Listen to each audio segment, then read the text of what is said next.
నిర్బంధ నిరాహార దీక్షతో ఆరాధనను హత్య చేసిన వారిని కఠినంగా శిక్షించాలంటూ దిల్షిఫ్ నగర్లోని బాలల హక్కుల సంఘం మరియు లోటస్ ల్యాబ్ స్కూల్ విద్యార్థుల ఆధ్వర్యంలో నోటికి నల్లగుడ్డ ధరించి నిరసన తెలిపి ర్యాలీ నిర్వహించి ఆరాధన మృతికి కారకులైన వారిపై హత్య నేరం కింద కేసు నమోదు చేసి కఠినంగా శిక్షించాలంటూ ఇలాంటి ఘటనలు మళ్లీ పునరావృతం కాకుండా ప్రభుత్వం కట్టుదిట్టమైన చర్యలు తీసుకోవాలని డిమాండ్ చేయడం జరిగింది.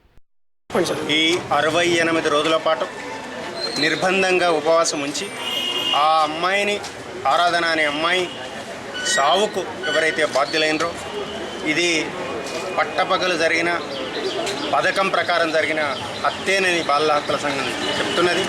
ఈ ఆరాధన హత్యకు కారకులైన వాళ్ళ కుటుంబ సభ్యులు కానివ్వండి, మత పెద్దలు కానివ్వండి, వాళ్ళందరినీ సెక్షన్ 302 ప్రకారం మర్డర్ కేసు కింద బుక్ చేసి శిక్షించాలని చెప్పేసి బాలల హక్కుల సంఘం డిమాండ్ చేస్తూ ఈరోజు ఈ మౌన ప్రదర్శన కూడా చేస్తున్నారు.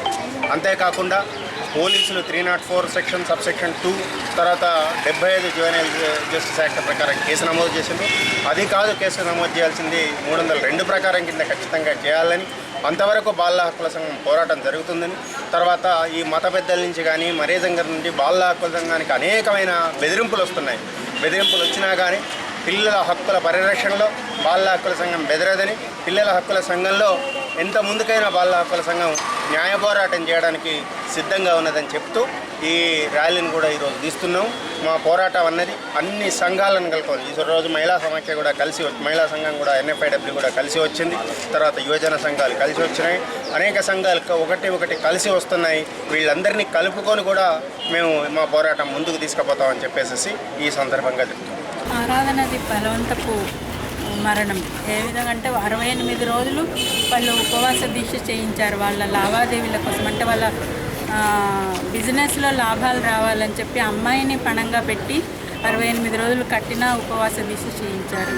అయితే ఇలాంటి సంఘటన ఏ అమ్మాయికి జరగకూడదు ఫ్యూచర్లో అన్నది బాలల హక్కుల సంఘం పోరాటం. ఖచ్చితంగా పిల్లల హక్కులు కాపాడాలి. అందరూ కూడా పిల్లల హక్కులు కాపాడడానికి సపోర్ట్ చేయాలి. అనురాధారావు, బాలల హక్కుల సంఘం president. Studying in 8th class. I want to say about Aradhya. She is studying in St. Francis School. She has done fasting for 65 days. Because of that fasting, she has died. Her parents have forced her to do the fasting. We have to arrest them we have to punish them in case 302 for Soni. నేను lotus lab public school దిల్షిఫ్ branch చదువుతున్నాను. తల్లిదండ్రులు తన business కోసం తన పిల్లలకి 64 డేస్లో ఉపవాసం పెట్టమని చెప్పారు. తను ఇప్పుడు చనిపోయింది 2 days నుంచి. తన కోసం మేము ఇప్పుడు ర్యాలీ చేస్తున్నాం.